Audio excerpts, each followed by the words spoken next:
Birth rate has dropped 28% over the last decade. Experts say it follows a trend across the state and the country, with fewer people choosing to have children in part because of economic reasons, and they don't expect that trend to change. I am worried about public education in the state of Arizona. Mesa Public Schools is the latest district forced to make tough decisions.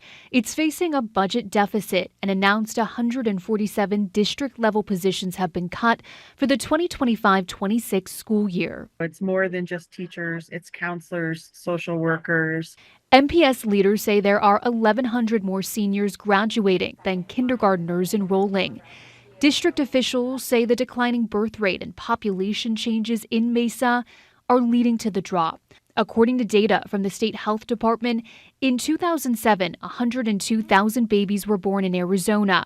The state population was 6.1 million. By 2022, the state population had grown to 7.3 million, but the number of babies born that year dropped to 78,000.